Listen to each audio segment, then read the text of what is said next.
This is a Geek Leader podcast, and I'm your host, John Rauda. This show is all about helping us grow as leaders, become better technologists, and improve our lives both at work and at home. I hope you enjoy the show and learn a lot.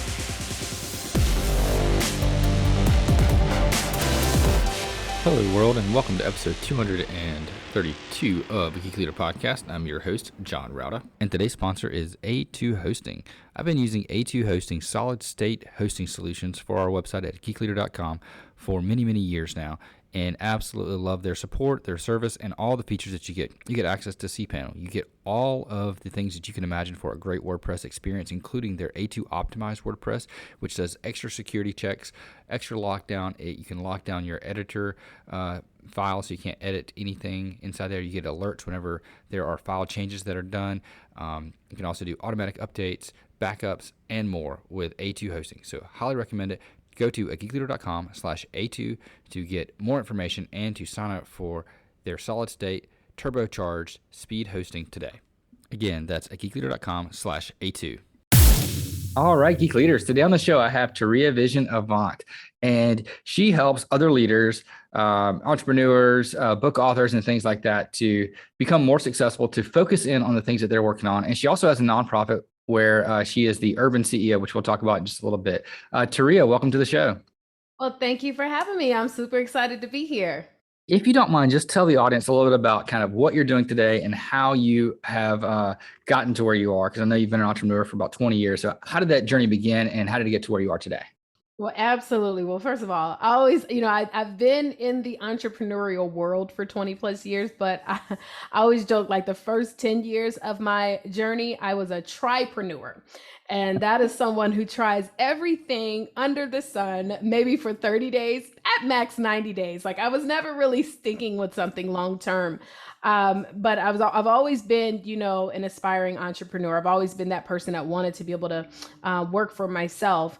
But prior to doing that, I actually got a degree in computer science. So my background was kind of sort of in technology, programming. But I like to say that what I learned the most from being a computer science major was problem solving.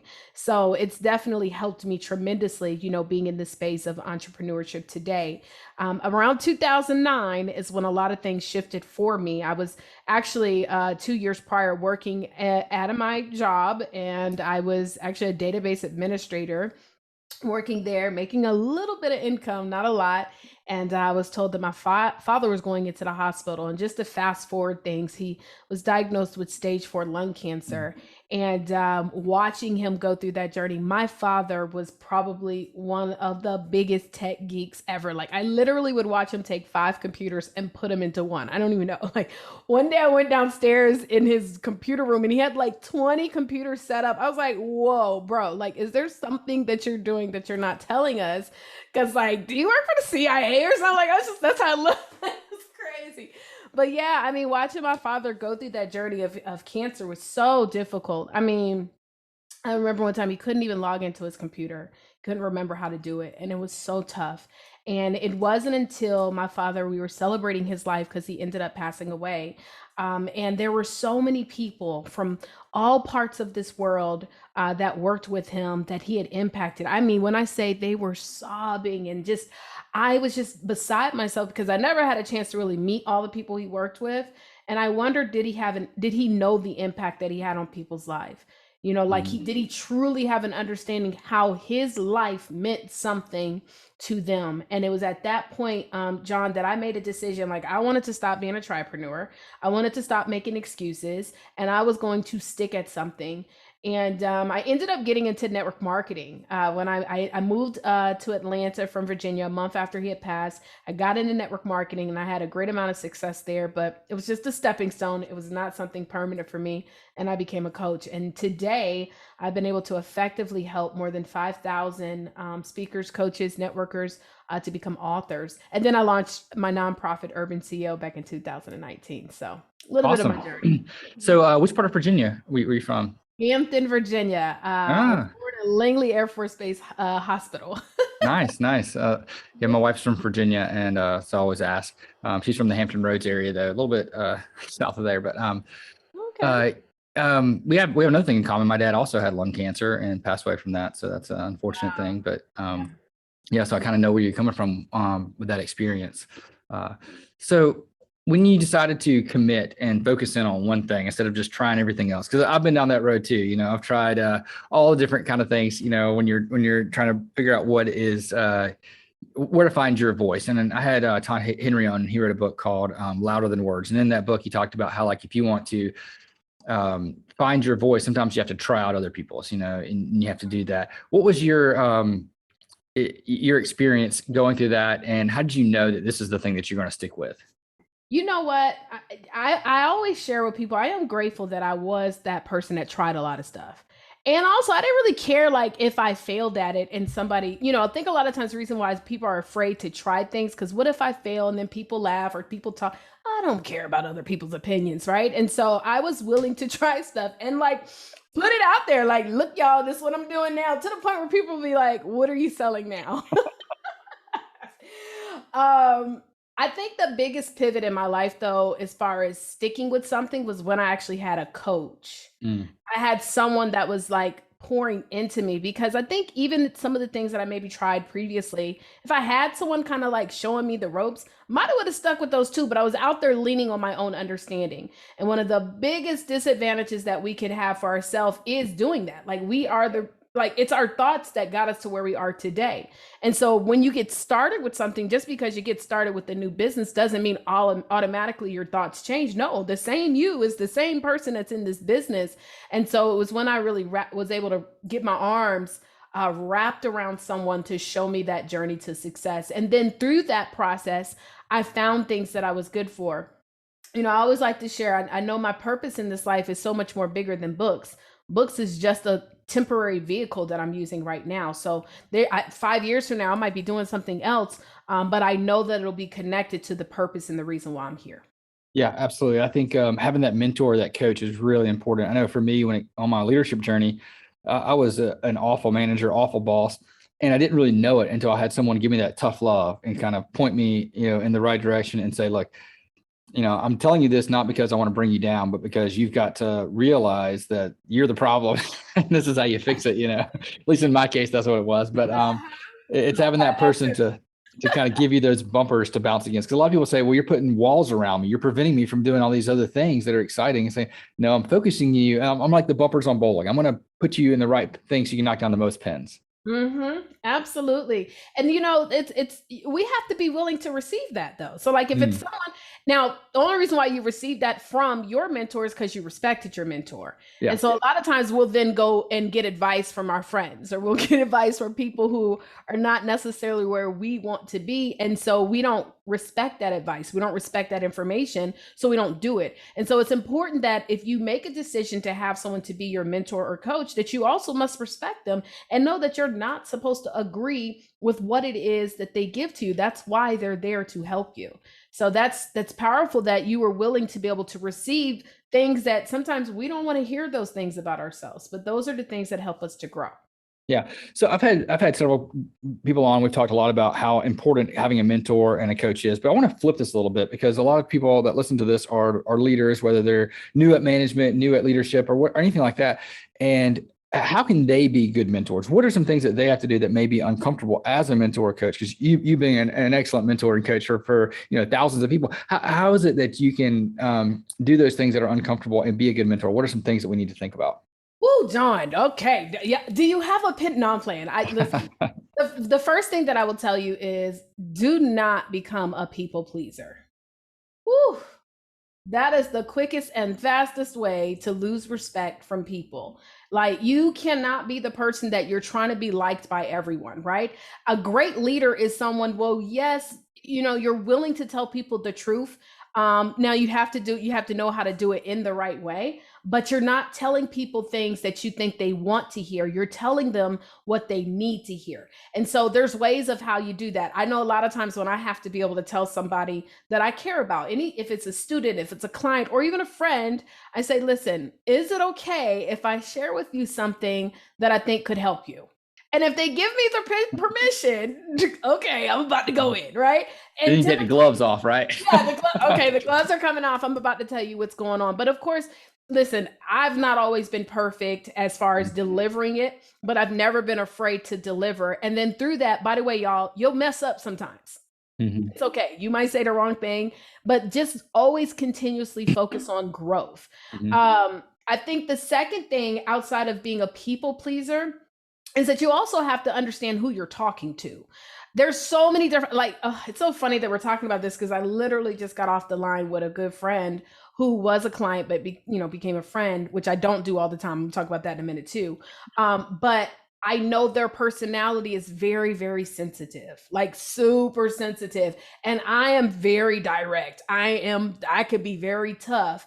And I know that I was talking to someone who is extremely sensitive. And so I had to know as a leader how to be able to effectively communicate with that person so that maybe they can hear me, right? And allow them to be sensitive because I already knew the tears were coming. I already knew that, it was never their fault. It was always somebody else's fault. And I tried my best to make sure that they understand that I'm here, I love you, I care, but this is what I think we could do. So when you are in those leadership roles, know that you have different personalities and you might not be able to talk to Jane the way you can talk to John, the way you can talk to Jessica. You got to know how to properly talk to individuals. And then the third thing, I was just saying that, like, be careful, like everybody can't be your friend.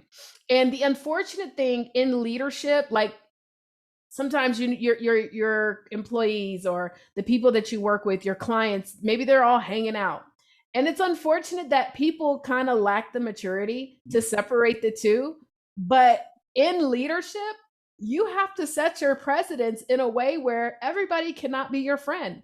I teach people how to treat me. You cannot just call my phone when you want to. If you want to be able to have a conversation with me, it does have to be an appointment.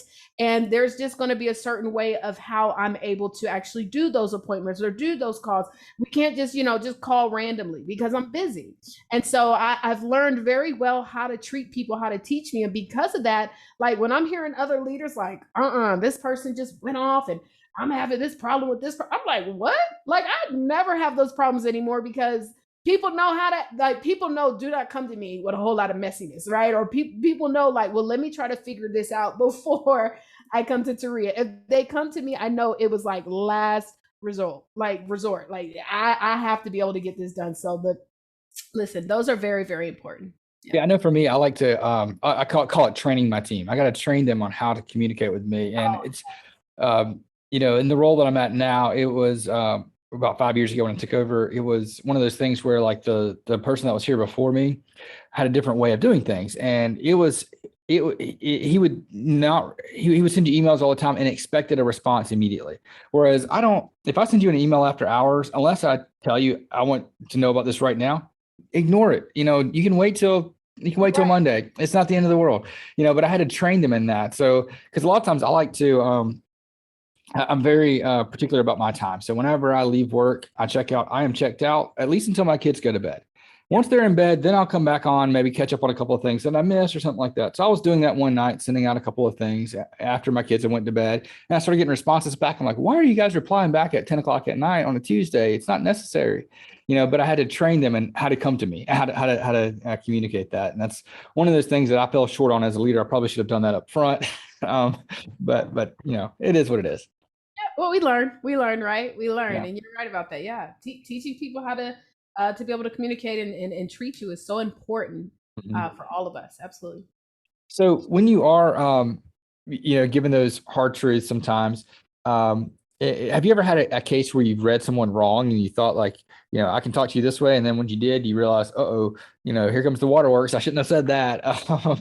And if so, how do you kind of come back from that and fix that mistake? Well, absolutely. I've had situations like that, but I'm going to even be able to say, like, I would like to even say that sometimes it's needed, right? Yeah. So that they can understand, like, you know what I mean? Like, okay, listen, this can happen. But what I have come to learn, if like, yeah, I was a little bit too tough on a person and maybe they weren't ready for that yet. I like to make sure that we do let the day kind of subside. Like, we're not going to keep talking about it right then and there. And then after I have a chance to really, because I always look at me too, I take responsibility in that. Okay, how could I possibly handle that differently?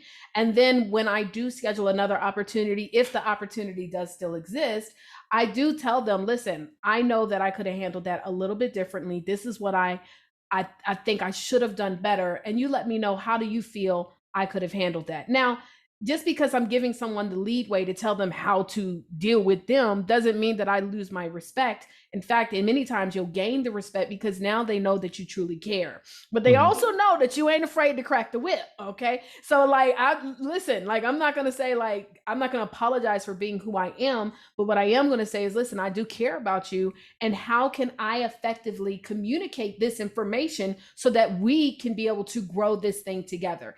Is that something that you see can happen? And if it is, it is. But if it's not, then they may not just be the best fit. You know what I mean? If they can't handle constructive criticism, then everybody is not meant for every single position. And I'm okay with that too.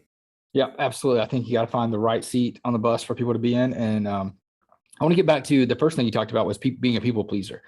There are a lot of people that feel like as long as everybody's happy, it's all good. It's all good as long as everybody's happy.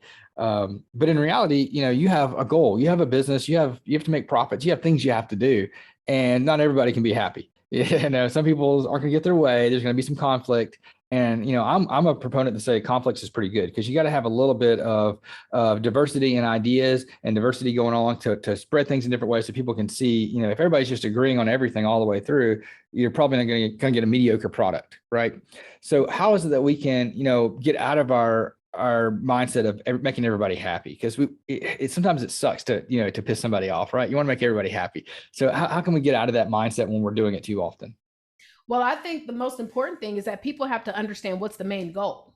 Like, what is the end in mind? This is the objective. This is what we're trying to achieve. And in achieving that, these are the things that must be done.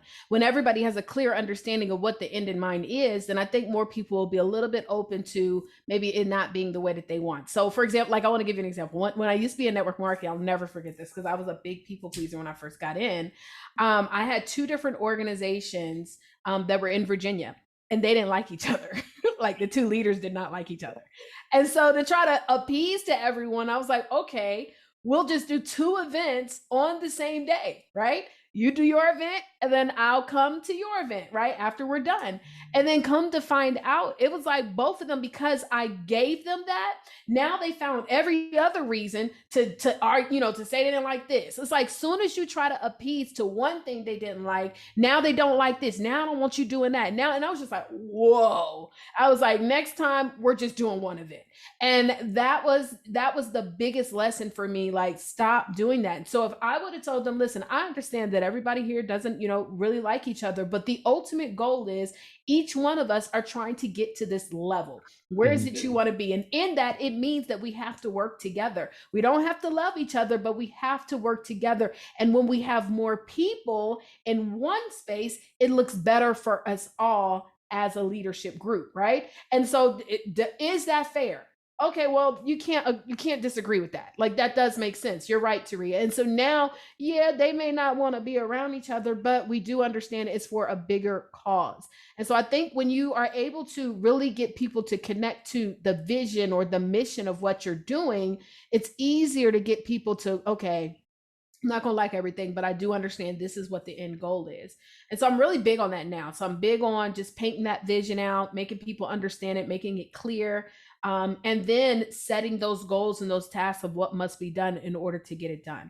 And you're not going to love everything about it. You're not going to love every task. Yep, absolutely. I love that. I love the fact that we're putting everybody saying, hey, here's our goal, our combined goal. This is what we're going to do. And yeah, there's going to be some things you like, some things you don't like. Let's just get it done. Let's move forward. Let's just get it done. Yeah. Let's just get it over with. So now you know what I mean? Yep, absolutely. So let's talk a little bit about your nonprofit. So you mentioned earlier that you run a nonprofit, and what is that about, and why did you get started in that? Well, awesome. Well, first of all, I never wanted to do a nonprofit. Okay. I just wanted to get the money. And my coach called me one day and was like, you need to create a movement. I was like, what? He's like, no, you need to create a movement. You need to call it Urban CEO, and you need to help people that come from the urban community and do something. Like, he didn't really have a full idea. It's just he had the vision, and he was like, you should do it. And I was like, okay. So I created Urban CEO Network. And for me, I thought about, okay, well, what's some of the challenges that I had, growing in this space of entrepreneurship? Because, I didn't understand a whole lot of other than just rolling up the sleeves and grind. And so, like, I remember, what it was now, we had hit the threshold of doing over 6 figures in sales. And everybody's telling me, now you got to start bringing in employees. You got to have all these different things. You need to have SOPs. I don't know what an SOP is. And that was what's so crazy. Like, I didn't know what that was, right?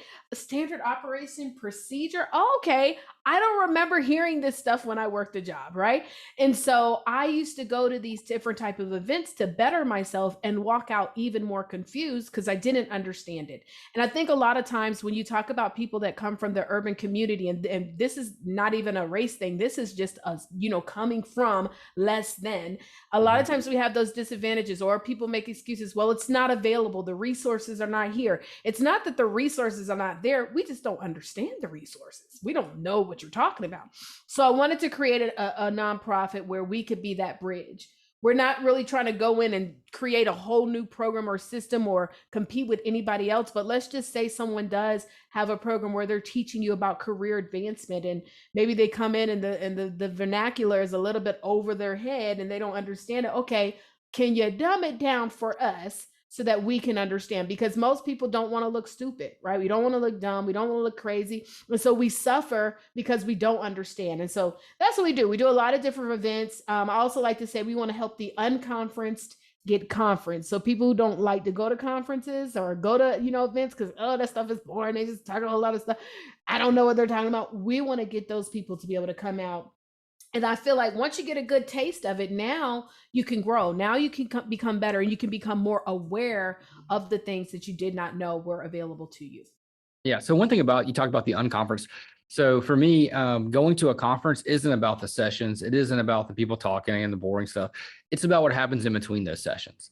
And like for me, if I choose a conference, I never pick more than one. Like I don't have two sessions back to back. If I have a session, then the next time I'm going to be in the hallways walking around. I call that my between the session, and I'm going to walk around.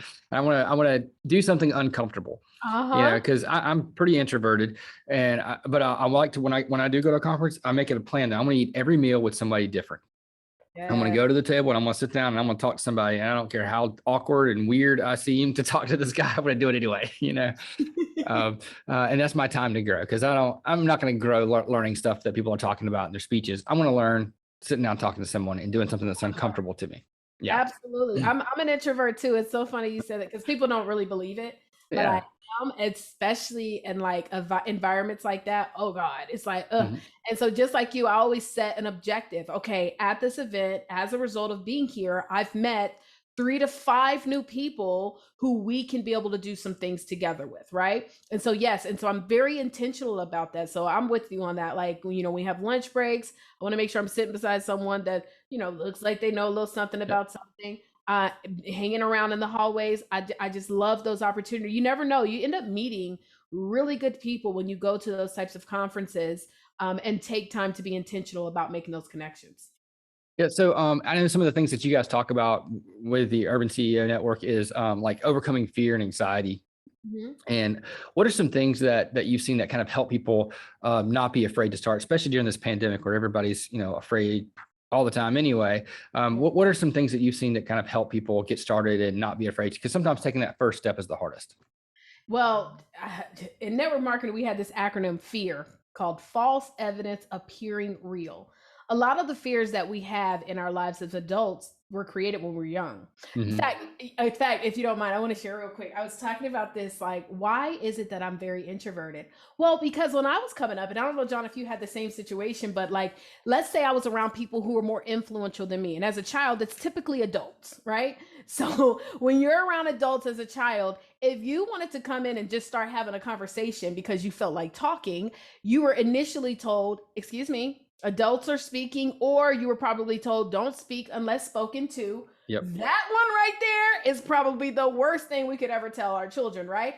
Do not speak unless spoken to. And then you're like, okay, well, I'm not going to talk. I'm just going to mind my business. And now you haven't learned the skill sets of creating those conversations with people, developing relationships, because the whole life you were told don't talk unless spoken to. Then we go to a school where we have to raise our hand in order to speak.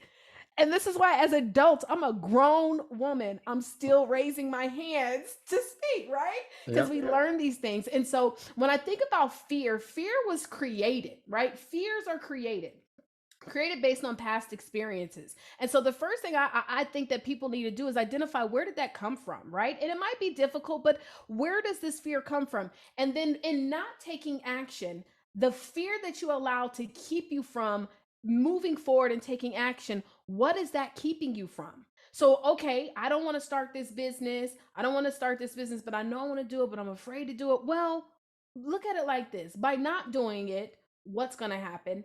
And Mhm. if you do it and just by chance something does happen, that's great. What can be the positive? And I think we need to not only look at positives as being just money. Positives could be, okay, every single time I do a little more, I've grown better. I now know how to speak in front of people. Maybe I failed in the business, but I learned how to network.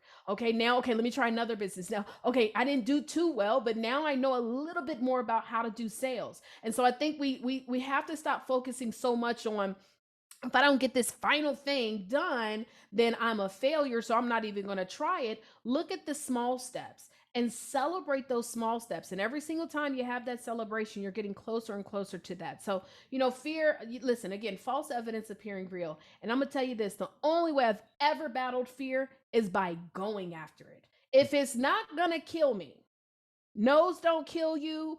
People talking about you don't kill you. Failing, maybe losing all your stuff. I've lost everything before, y'all. I know how it feels to lose a house and lose a car. And I know how it feels to come out the house and look around and forget where you parked and immediately have that thought of, oh my God, they came and towed my car, even though the car is paid off, because you've been in that life. Like, I was joking about that recently.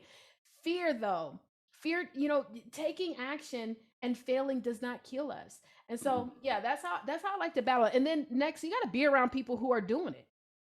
Ooh, it's uncomfortable being around someone taking action. I want to be a married woman. It's uncomfortable being around married people that have a wonderful love life. I'm like, okay, I want to grow better in this space. It's uncomfortable. If I want to be fit, it's uncomfortable being around somebody when their body is looking amazing. And I'm over here talking about a cheeseburger. I'm like, well, maybe I just eat a half a cheeseburger today, right? So get around those people who can also motivate you to take action. Yeah, absolutely. I think there was a quote that I heard a while back that I've been kind of trying to live with. That's one of the reasons why I started this podcast, is that you're the average of the 5 people you spend the most time with, right? So if I Yeah. can spend the time with people that are where I want to be, then eventually I'm going to get there, right? Just by the law of averages. So Absolutely. It's just going to happen. mhm. And that gets back to your networking and conferencing and things like that. And like you said, creating a conference for those that are unconferenced right now, get them together and do something great. So love that. So what are some of the outcomes that you are having with the Urban CEO Network, and what are some of the success stories that you can see coming out of that?